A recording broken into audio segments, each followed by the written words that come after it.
For this recipe, we will need 2 cups of uncooked rice.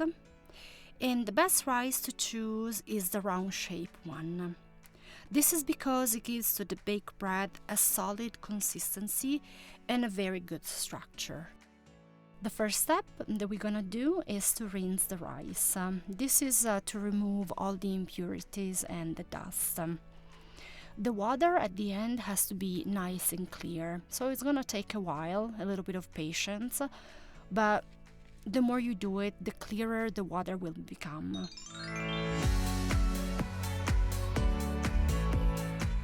At the end, we will cover the rice with the clean water and we're gonna let it sit for 2 hours. This will help the rice to soften up. Now we're gonna create a mixture with 1 cup of water, 3 tablespoons of olive oil, 2 tablespoons of maple syrup, and at the end we're gonna add 2 teaspoons of instant dry yeast and we're gonna mix everything together.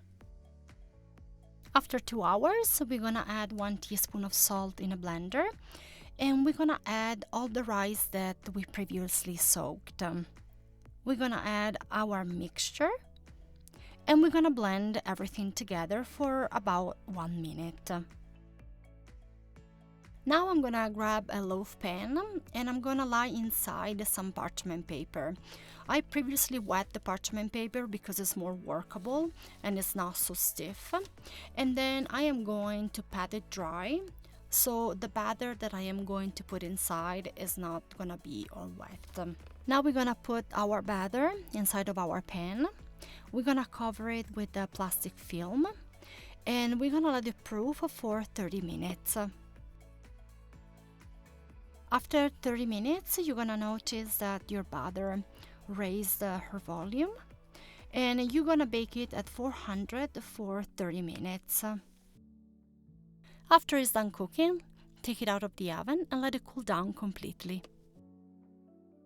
After your bread is completely cooled down, you're gonna notice that it's nice and golden brown all around. And now I am going to cut it, so I'm gonna show you the inside.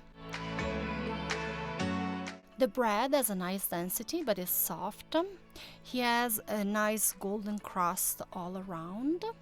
And as you can notice from the loaf, he has a lot of hair pockets, which means that it's been proofed properly. And this was my take on the Asian rice bread. Here I dress it with some butter, some apricot jam and some honey. This bread, it's simple to make, it's delicious and is even gluten-free. I hope you enjoyed this recipe and thank you for watching.